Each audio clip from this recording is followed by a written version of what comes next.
My husband had an affair. I found out because he brought her home when he didn't realize I was there. They burst through the door, lips locked, making out in our breezeway. When he finally saw me, after he had peeled her off of him, his mouth dropped open. She was one of his oldest friends, and I had met her many times. We'd even gone to her house to have dinner on several occasions with her husband. She wasn't an innocent stranger that didn't realize she was involved with a married man. He opened his mouth to explain, and I shushed him. I made you lunch. Come eat, I said. They stood there, not knowing what to do.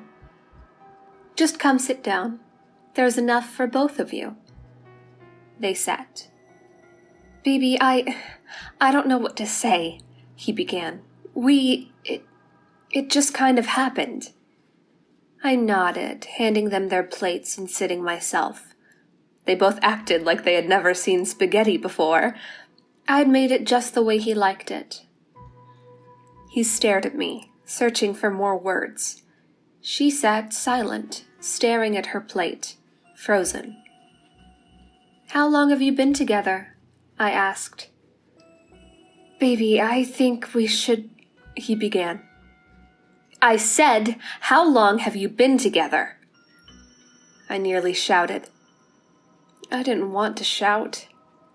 She yelped like I had hit her. 3 months. We've only had sex once. We've just been talking, he said. Please don't tell my husband, she cried. I started laughing. It was just so damn funny. The mistress, the adulterer, worried what this would do to her marriage.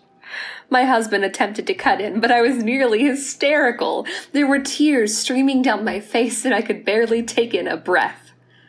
Look, I'm not doing this, my husband finally said, standing up and turning to leave. He took her arm. Let's go. What do you think you're doing?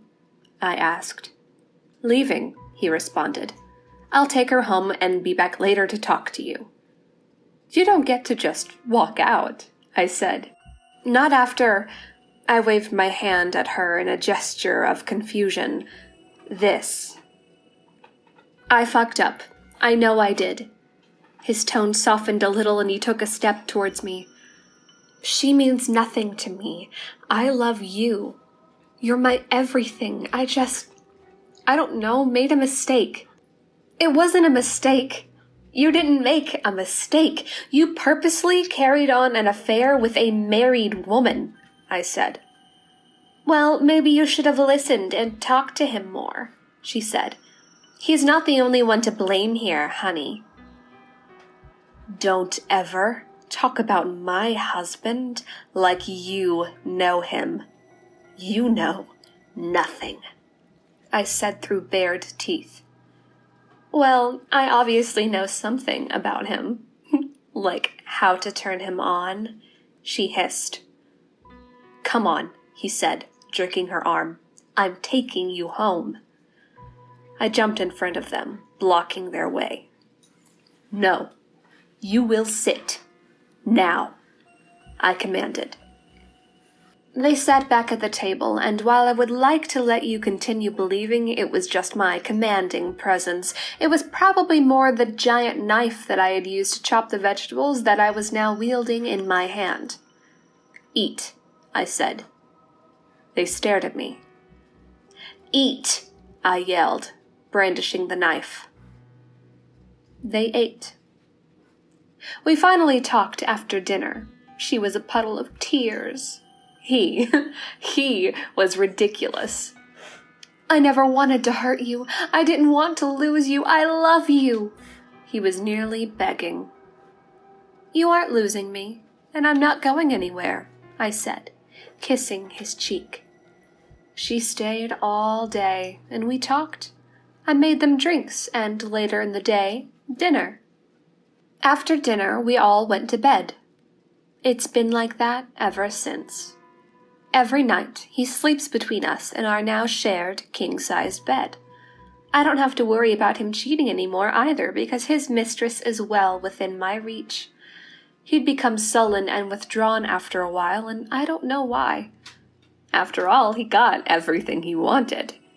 He wanted me, he wanted her, he wanted to stay in our house and in our bed.